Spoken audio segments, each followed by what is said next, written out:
십계명을 함께 묵상하고 있습니다. 자, 주일마다 그 십계명을 강의합니다만 여러분들이 이 자리에 오시기 전에 제가 저번에 단톡에 올려드렸던 그 범위에 따라서 그 주에 해당하는 본문을 좀 읽어오시면 조금 더 도움이 되지 않을까 그런 생각이 듭니다. 그 본문을 읽을 때 많은 시간을 들여서 뭐 그렇게 묵상할 것까지는 없고요. 그 본문을 한번 읽어보시기만 해도 여러 가지 생각이 많이 드실 겁니다. 무엇보다 이게 도대체 이 계명과 이 말씀이 어떤 관계가 있을까? 그런 생각이 좀 많이 들 겁니다. 예를 들어서 오늘 본문을 봐도 그렇죠. 이게 지금 제3계명에 대한 해설인데요. 3계명이 뭡니까? 너는 내 하나님 여호와의 이름을 망령되이 일컫지 말라 하는 계명이죠. 그리고 그 뒤에 이제 하나님의 이름을 망령되이 일컫는 그것도 죄가 된다, 이런 설명이 추가되어 있습니다.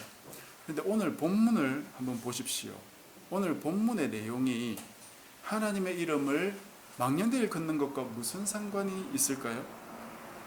1, 2절을 보면 몸을 베지 말고 털을 밀지 말라, 뭐 그런 내용이고요. 3절부터 끝까지는 거의 먹는 것에 대한 이야기입니다.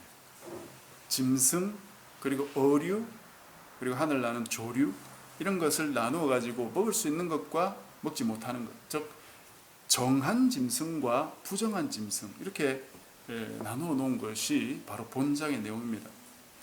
이게 하나님의 이름을 망령되이 일컫는 것과 도대체 무슨 상관이 있을까? 그것이 바로 우리가 오늘 생각해 보아야 되는 그런 내용이죠. 이런 생각을 하는 가운데 나도 모르게 묵상이라는 것이 이루어진다는 것이죠. 그래서 여러분들이 그 본문을 읽으면서 계명과 연관성을 좀 생각을 해보고 이 자리에 오시면 좋겠다, 그런 말씀입니다. 그러면 3계명으로 우리가 한번 들어가 보십시다. 먼저 이 명령의 본래 뜻이 무엇냐 하는 것을 우리가 먼저 생각해 봐야 되겠습니다. 하나님의 이름을 망령되이 일컫지 말라 하는 명령을 그 원래 원어로 보면 이렇게 말할 수 있어요. 너는 내 하나님 여호와의 이름을 헛되게 취해서는 안 된다. 또 좀 더 쉽게 번역을 하면 내 하나님 여호와의 이름을 무가치한 것을 위하여 사용해서는 안 된다 라는 의미입니다. 네 하나님의 이름을 무가치한 걸 위해 사용해서는 안 된다. 여기서 우리가 먼저 살펴볼 것은 하나님의 이름을 망령되이 일컫는 것이 단지 하나님의 이름을 부르는 것만 가리키는 것은 아니다. 잘못 부르는 것만 가리키는 것은 아니다 이 말이에요. 그것은 하나님의 이름을 부르는 것보다 훨씬 넓은 의미로 하나님의 이름을 무언가를 위해 사용한다는 의미를 가지고 있습니다. 다시 말해서 하나님의 이름을 아무렇게나 사용해서는 안 된다는 것. 그런데 이 유대인들이 이 3계명을 그저 문자적인 의미로 받아들여 가지고 하나님의 이름 자체를 부르지 않다가 결국은 하나님의 이름을 부르는 법까지 까먹었어요. 우리가 하나님을 여호와 또는 야훼라고 부르는 것은 사실 정확한 명칭이 아닙니다. 이것은 유대인들이 하나님의 이름을 나타내는 네 문자가 있거든요. 거기에다가 나의 주님이라는 모음을 갖다 붙인 것이에요. 즉 유대인들은 3계명을 하나님의 이름을 함부로 불러서는 안 된다라고 받아들여 가지고 하나님의 이름이 나올 때마다 그 이름 대신에 나의 주님이라고 읽었던 것입니다. 그런데 여러분, 우리가 아는 대로 성경에는 하나님의 이름을 부르는 경우가 상당히 많이 나옵니다. 시편에만 해도 하나님의 이름을 찬양하는 내용이 많이 나오죠. 할렐루야라는 그 단어 자체가 여호와 이름을 찬양하라는 겁니다. 그리고 하나님도 내 이름을 불러라 그렇게 말씀하셨고요. 그리고 하나님을 찾지 않는 자에게는 때로 저주를 선포하기도 하시고 하나님의 이름을 부르는 곳에는 하나님께서 임하셔서 복 주겠다 그렇게 약속도 하셨습니다.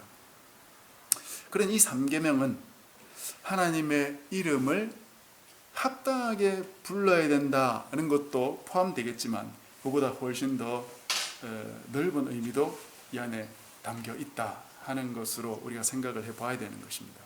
그래서 먼저 하나님 이름을 합당하게 부르는 것에서부터 한번 생각을 해봅시다. 사실 언제 어디서나 우리는 하나님을 부를 수 있어요. 예배나 찬양이나 기도 때뿐 아니라 우리가 아이들을 가르치면서도 하나님을 부를 수 있고, 밥을 먹으면서도 하나님을 부를 수 있고, 꿈속에서도 하나님 부를 수 있죠. 하나님을 부르는 상황이 딱 정해진 건 없습니다. 그러나 누군가 하나님을 부를 때 무엇이 가장 중요하겠어요? 하나님을 부르는 그 사람이 누구냐가 제일 중요한 것입니다.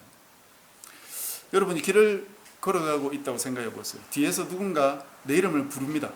뒤를 돌아보았더니 마침 거기 반가운 친구나 가족이나 친척이나 있었다면, 그리고 그 사람을 정말 오랜만에 만났다면 너무 반가워서 이런저런 이야기도 하고 시간이 되면 같이 식사도 할 수 있겠죠.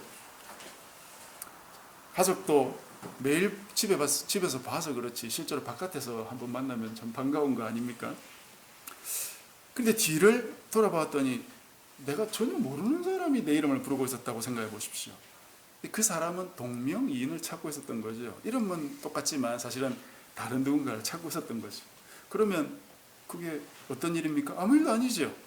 그냥 아유 죄송합니다, 제가 사람 잘못 봤습니다 이러고 그냥 없었던 일로 하고 각자 가던 길 가면 되는 것입니다. 내가 아는 사람이 아니라면 아무리 그 사람이 내 이름을 정확히 알고 많이 부른다 해도 나와는 전혀 상관이 없는 일이죠. 하나님과의 관계도 마찬가지. 하나님의 백성이 하나님을 부르는 것이 중요하고 의미 있는 일이지, 하나님 백성이 아닌 사람이 하나님을 부르는 건 아무런 의미가 없다 이 말이에요. 물론 그 사람이 부르지도 않겠죠. 그래서 우리가 읽은 이 말씀의 1절에 앞부분에 이렇게 되어 있죠. 너희는 너희 하나님 여호와의 자녀이니 하는 이 말씀이 붙어 있어요. 십계명 맨 앞에도 이 부분이 붙어 있었던 걸 여러분 기억하실 겁니다. 하나님이 모든 명령 주시기 이전에 하나님과 백성과의 관계를 먼저 말씀하신 부분이에요. 나는 너를 애굽 땅 종되었던 집에서 인도하여 낸 내 하나님 여호와다. 그렇기 때문에 너희들은 이 계명을 지켜라 하면서 10개의 계명을 주시는 거거든요. 즉 하나님께서 아무나 붙잡고 십계명을 주신 게 아니다 이거. 하나님의 백성들에게 너희들은 하나님의 자녀니까 이렇게 살아야 된다 하면서 십계명을 주셨다 이거. 이 부분이 아주 중요한 부분입니다. 이 말씀을 자세히 언급한 한 부분을 우리가 찾아서 함께 보면서 말씀을 좀 드려야 되겠는데요. 신명기 7장으로 한번 넘어가십시오. 몇 장만 앞으로 넘기셔서 신명기 7장 6절부터 11절입니다. 그 신명기 7장은 모세가 계속해서 설교를 하는 내용인데요. 그 앞에 1절부터 5절까지는 이스라엘 백성들에게 너희들이 가나안에 들어가면 그 족속과 결혼도 하지 말고 그들의 신도 섬기지 말라 그런 내용을 말하는데요. 그 명령을 왜 주는가 하는 그 부분이 바로 6절부터 11절까지 나옵니다. 왜 너희가 그렇게 살아야 되느냐? 너희들은 하나님의 백성이기 때문이다 라고 말하는 거예요. 6절을 한번 보십시오. 너는 여호와 내 하나님의 성민이다. 내 하나님 여호와께서 지상 만민 중에서 너를 자기 기업의 백성으로 택하셨나니 여호와께서 너희를 기뻐하시고 너희를 택하심은 너희가 다른 민족보다 수혜가 많기 때문이 아니니라. 너희는 오히려 모든 민족 중에서 가장 적으니라. 여러분, 만약에 여러분이 하나님이 되었다고 한번 생각해 보십시오. 그래서 지구에 있는 어떤 많은 민족 중에 한 민족을 선택해서 내 민족으로 삼아야 되겠다라고 한다면 여러분은 인구가 많은 민족을 선택하겠어요? 아니면 적은 민족을 선택하겠어요? 아주 넓고 좋은 땅에 사는 민족을 선택하겠어요? 아니면 지질이도 좁고 삶도 많고 이런 험난한 지역에 살고 있는 민족을 택하시겠습니까? 여러분이 힘이나 능력이 없는 신이라면 일단 좀 인구도 많고 돈도 많고 이렇게 땅도 비옥한 땅에 사는 그런 민족을 택하고 싶겠죠. 그래야 내가 별로 해줄 것 없어도 이들이 나 때문에 잘 사는 것으로 생각하고 나를 높여주기도 하고 나를 계속 오래 기억해 주지 않겠습니까? 그런데 만약에 진짜 능력 있는 신이라면, 진짜 힘 있는 신이라면 어떤 생각하겠습니까? 나의 능력과 힘을 보여주고 싶겠죠. 내가 뭐 아무도 모르게 뒤에 커튼 뒤에 숨어 있기를 바라겠어요? 그런 신이? 내가 진짜 힘과 능력이 있다 그러면 그걸 보여주고 싶을 겁니다. 그래서 정반대로 치질이도 못난 민족을 택할 것이다 이거죠. 하나님이 그렇게 하셨다는 것입니다. 하나님이 너희들을 왜 택했느냐? 너희가 대단한 민족에서 택한 거 아니다. 너희들은 진짜 치질이도 못난 민족이다. 하나님께서 너희를 왜 택했냐? 8절에 이어서 설명이 이렇게 나옵니다.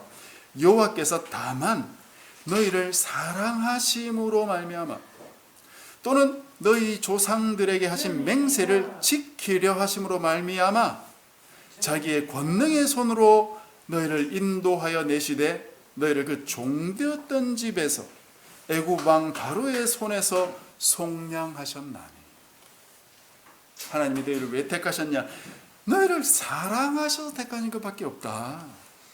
그리고 그것은 너희 조상들과 그 전에 약속한 것이기 때문에 그걸 지키기 위해서 하나님이 너희를 택하신 거다. 그래서 너희를 애굽의 종되었던 너희를 선택하셔서 끄집어내셨다. 하나님께서 당시에 최강대국인 애굽을 선택하신 게 아니에요. 애굽의 종을 선택했다 이 말이에요. 종을. 참 놀라운 일입니다, 여러분. 그런 한 민족의 종이었던 너희를 선택해서 그 종에서 벗어나도록 끄집어내셨다는 거예요. 이게 하나님의 능력을 하나님이 보이신 거죠. 그래서 9절에 뭐라 합니까? 그런즉 너는 알라. 오직 내 하나님 여호와는 하나님이시요 신실하신 하나님이시라. 그를 사랑하고 그의 계명을 지키는 자에게는 천대까지 그 언약을 이행하시며 인애를 베푸시되 그를 미워하는 자에게는 당장에 보응하여 멸하시나니 여호와는 자기를 미워하는 자에게 지체하지 아니하시고 당장에 그에게 보응하시니라. 그런즉 너는 오늘 내가 내게 명하는 명령과 규례와 법들을 지켜 행할지니라. 이렇게 나오는 거죠. 하나님께서 너를 선택하셔서 사랑하셔서 택하셨으니까 이 명령을 지켜라. 이렇게 나오는 거예요. 하나님께서 십계명을 주셔가지고 이거 잘 지키면 내 백성 삼겠다 말씀하신 게 아니다 이거예요. 먼저 구원을 베푸시고 먼저 자기 백성으로 선택하시고 그 다음에 십계명을 주셨다. 그러니 아주 명확하죠. 십계명은 우리가 구원받는 도구가 아닙니다. 하나님께서 자기 백성에게 주신 거예요. 내 백성은 이렇게 살아야 된다. 너희는 내 백성이니까 이대로 살아야 된다 하면서 이걸 주셨다로 연결되는 것입니다.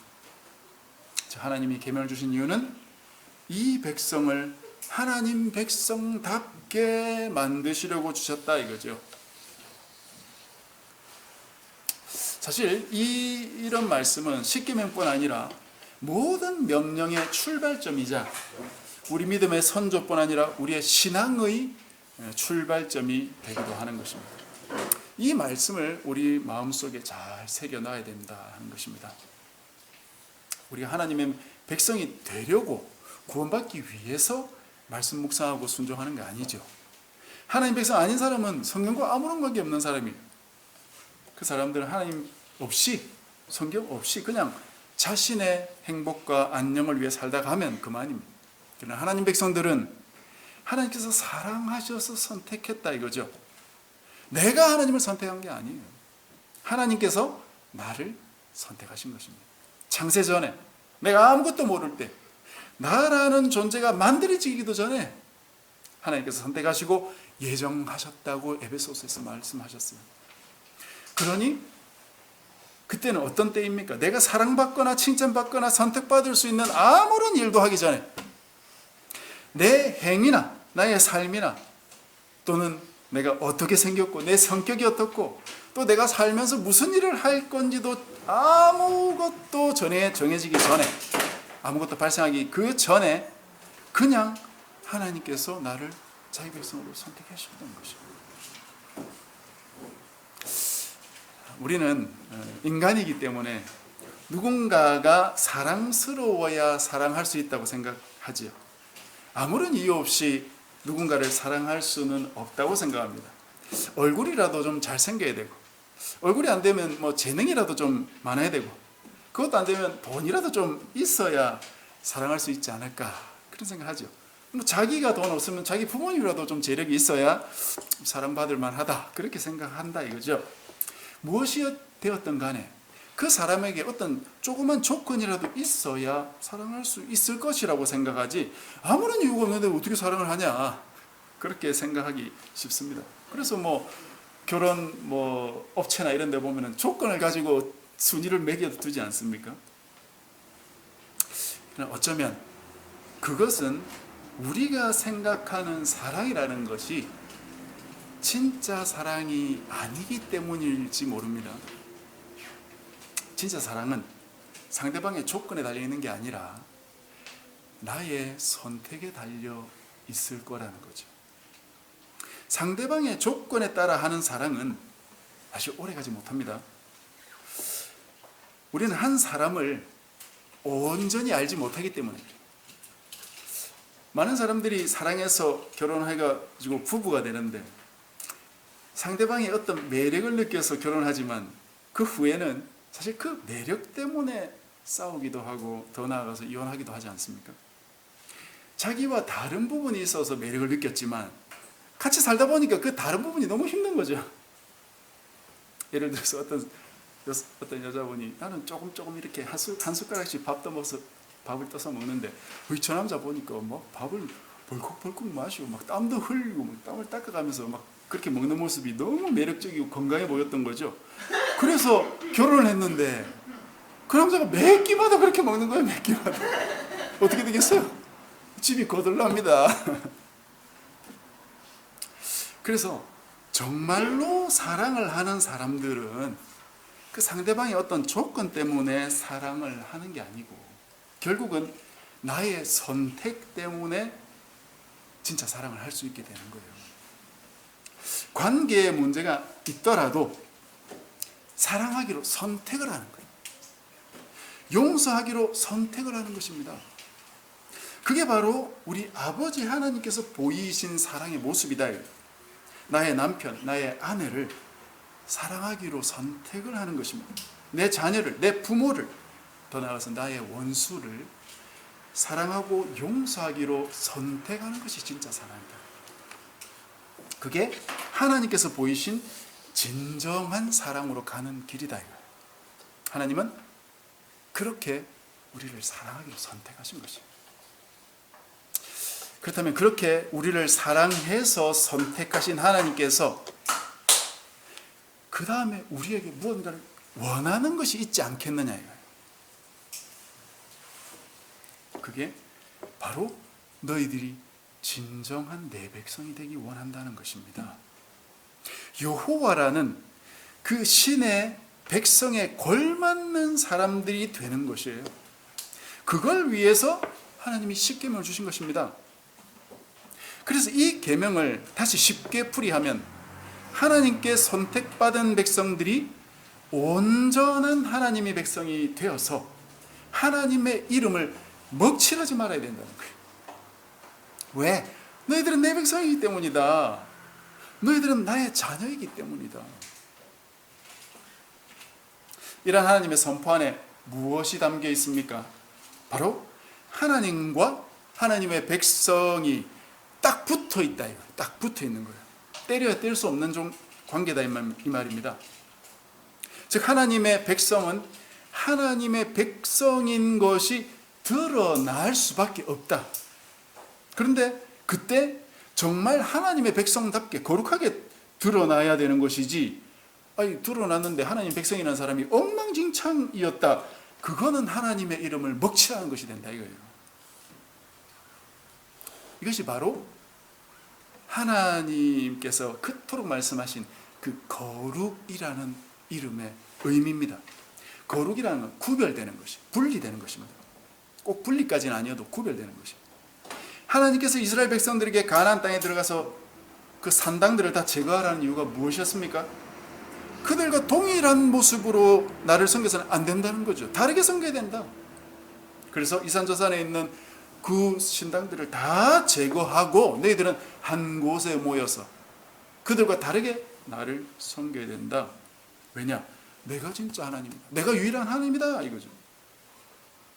저 백성들과는 다르게, 즉 거룩하게 너희들은 나를 섬겨야 된다. 그 말씀을 하신 거였죠. 그래서 오늘 본문에 나오는 말씀도 넓게는 가나안 족속들이 하는 것과 다르게 너희들이 나를 섬기고 그들과 다르게 너희들이 먹는 것도 해야 된다 이 말이에요. 그래야 너희들이 하나님이라는 진짜 신에 걸맞은 백성이 될 수 있다 이거죠. 본문의 1, 2절은 그게 뭐냐면 죽은 자를 애도하는 가나안 백성들의 그 풍습이었습니다. 이들이 그런 죽음을 너무 두려워하다 보니까 죽은 자를 애도하는 것도 아주 철저하게 했던 것 같아요. 자기 몸을 상해하기도 하고 눈썹 사이 위에 털을 밀었다고 했는데 이건 요 위에 이마적 부분만 말하는 게 아니라 머리 전체를 말하는 것 같습니다. 그래서 성경의 다른 부분 보면 뭐 대머리가 되는 그런 표현을 하기도 합니다. 그래서 이렇게 머리를 깎으면서 또는 자기 몸을 상해하면서 슬픔을 표현했다는 것이에요. 그러니 너희들은 그런 거 따라하면 안 된다.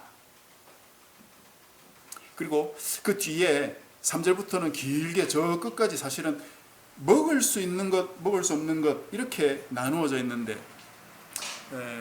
그게 세 부분으로 나누어져 있거든요. 3절부터 8절까지는 이 땅에 있는 짐승들, 그 중에 정한 짐승과 부정한 짐승으로 이렇게 나누어져 있고, 그 다음에 9절 10절에 보면 어류, 바다에 사는 어류들, 지느러미가 있는 것 그리고 비늘이 있는 것은 먹을 수 있고 그렇지 못한 것은 먹으면 안 된다, 뭐 그런 설명이 나와 있고요. 그리고 11절에서 20절까지는 조류에 대한 것에 나와 있는데 먹어서는 안 되는 것들만 이름이 계속 나오고 그 외에는 먹을 수 있다, 이런 식으로 설명이 되어 있습니다.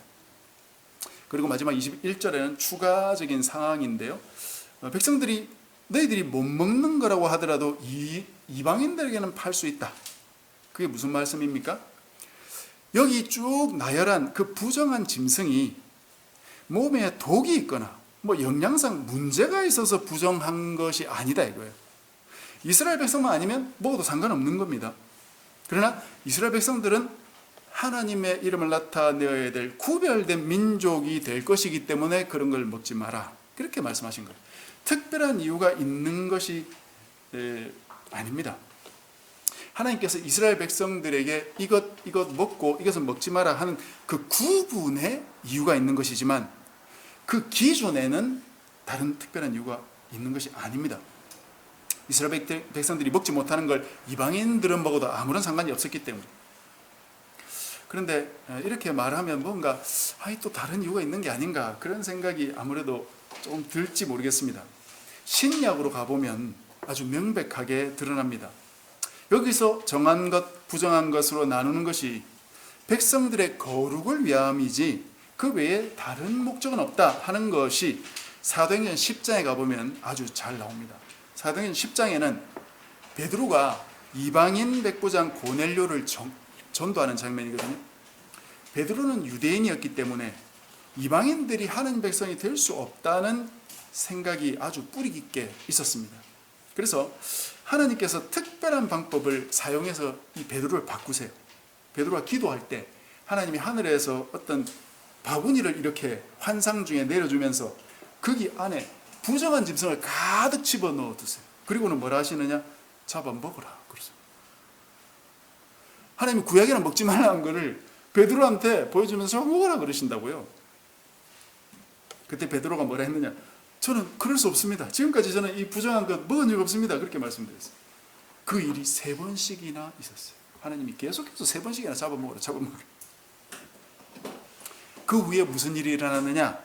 하나님께서 고넬료라는 이방인의 종을 보내가지고 결국은 이 고넬료의 집안 전체를 이방인인데 전도하게 하시고 성령님까지 내려주시는 놀라운 일을 벌이세요. 이방인들조차도 하나님 백성으로 삼으셔버린 겁니다. 분명하죠.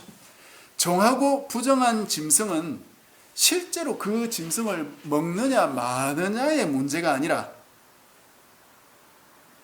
한 영혼의 정결함과 부정함, 즉 거룩과 부정함에 대한 이야기였다.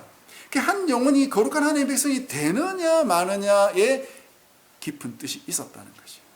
다시 말해서 구약의 정결법은 그들이 거룩한 하나님의 백성이 되도록 주신 것이지, 이 세상에 만물이 정하고 부정한 것이 따로 있는 것이 아니다 이 말이에요. 그래서 바울도 하나님께서 지으신 모든 것이 선함에 감사함으로 받으면 버릴 것이 없다, 그렇게 말했죠. 예수님은 뭐라 했습니까? 다 먹어도 된다. 입으로 들어가는 것이 사람을 더럽게 하는 것이 아니다. 입에서 나오는 것이 그 사람을 더럽게 하는 것이다, 그렇게 말씀하셨어요. 먹는 것이 우리를 더럽히지 못한다 이것은. 우리를 더럽히는 것은 우리 안에서 나오는 악한 생각, 살인, 간음, 음란, 도둑질, 이런 나쁜 마음과 그런 생각들이 우리를 더럽히는 것이지, 먹는 것이 우리를 더럽힐 수 없다 이거죠. 여러분, 우리나라 기독교인들이 이런 생각을 많이 하잖아요. 술, 담배 해도 됩니까? 이런 질문을 워낙에 많이 해가지고 참 지금은 이제 진부한 질문이 되어버렸어요. 술, 담배를 반대하는 사람이나 술, 담배를 해도 된다고 주장하는 사람이나 그 사람들이 하나님의 백성이라면 사실은 목적은 동일할 거예요. 술을 마셔야 된다고 말하는 사람이 술을 먹고 정신을 잃어버리고 아무렇게나 살고 소리를 내지르고 여기저기 토하고 그렇게 해도 괜찮다는 건 아니죠. 모든 것이 하나님이 주신 것이니까 감사하면서 절제하면서 먹고 즐길 수 있다는 것이에요. 담배는 무슨 유익이 있는지 저도 잘 모르겠습니다만, 심지어 마약 같은 것도 약용으로 사용할 수 있지 않습니까? 무분별한 사용이 문제인 것이지 하나님 주신 그것 자체가 문제가 있다고 말할 수는 없다는 거죠. 오히려 요즘은 동물을 보호하는 그런 의식이 너무 발달돼 가지고 이 보신탕을 먹는 사람도 정죄하고 있는 그런 사회가 되어가고 있는 거 아닌가 싶어요. 저도 사실 보신탕 굉장히 좋아하고 즐겼는데 우리 이 목회자들이 그런 거 좋아하거든요. 사실은 모든 것이 다 먹을 수 있도록 하나님 주신 거예요. 그걸 동물의 권리 운운하는 건 너무 과한 것이죠. 근데 같이 살다 보면 옆 사람이 너무 그런 거 싫어하면 좀 적당히 절제하면서 그렇게 살 필요가 있겠지만, 그런 것으로 죄책감을 주거나 받거나 그렇게 할 필요는 없다 이 말이에요. 그리고 여기서 이제 조금만 더 나아가 보면 이 본문에 먹는 것에 대해서 제일 많이 나왔기 때문에 먹는 것만 생각하기 쉽지만 사실은 그렇게 하면 안 되겠죠. 옛날 이 고대인들은 먹는 것이 굉장히 중요했어요. 먹지 못하면 여러분 살아갈 수 없어요. 죽습니다 여러분. 지금처럼 먹는 게 늘려있는 그런 세상이 아니다 이거죠. 그 옛날에는 직접 사냥해서 먹기도 하지 않았습니까? 먹을 걸 잡지 못하면 죽습니다. 따라서 여기서 먹는 문제라는 것은 단지 먹는 것만 관련된 것이 아니라 한 영혼의 삶 전체와 연관되어 있는 것이죠. 먹지 못하면 죽기 때문에. 그래서 예수님의 말씀대로 이 말씀을 내 마음속에서 나오는 모든 것들, 부정한 것들이 없는지 돌아보는 방향으로 확대해야 되고, 그래서 내 마음의 문제라는 것은 사실은 나에게 있어서는 제일 핵심적인 문제이기 때문에 내 마음을 바로잡아가는 것은 내 삶 전체에 영향을 미칠 수밖에 없게 되는 것이죠. 그렇게 하나님의 백성답게 거룩해져 가는 것이 이 계명의 본 뜻이다. 그래서 우리의 삶 전체를 돌아보면서, 내 마음속부터 돌아보면서 주님이 원하시지 않는 부정한 생각, 부정한 결단, 부정한 목적, 잘못된 의도, 그런 것들을 내어버리면서 거룩한 백성이 되어가는 것이 하나님의 이름을 망령되이 일컫지 않는 그 일이 되는 것입니다. 이 말씀을 정리하겠습니다. 이 3계명은 우리가 하나님의 거룩한 백성이 되어야 한다는 교훈입니다. 하나님의 이름을 망령되이 일컫는 것은 하나님의 이름을 헛된 일에 사용하거나 부르는 것을 넘어서서 그 백성인 이스라엘의 삶에 대한 명령입니다. 하나님의 백성들이 하나님 백성답게 살아가는 것, 그것이 바로 하나님의 이름을 더럽히지 않는 것입니다. 세상의 유혹을 쫓아가지 않는 것입니다. 내 마음속에서 세상에 속한 나쁜 마음들을 제거해가는 것입니다. 세상 사람들이 모두 추구하는 일을 뿌리 뽑는 것입니다. 세상 사람들의 욕심, 향락, 이기심, 명예를 쫓아가는 그것을 나는 반대로 걸어가는 것입니다. 내 욕심을 버리고 조금 더 참고 조금 더 양보하고 하나님의 때를 기다릴 줄 아는 그런 모습이 바로 거룩한 모습이다 이거죠. 하나님께서 그동안 말씀을 통해 주신 많은 그 개인적인 교훈을 여러분 떠올려 보십시오. 그리고는 내가 그 말씀대로 살아가는 것이 이 3계명을 제대로 이루는 것이구나. 다시 한번 다짐하시길 바랍니다. 그래서 나를 사랑하기로 선택하신 그 하나님의 신실함에 걸맞은 하나님 백성 다 되시기를 주님의 이름으로 간절히 축복합니다.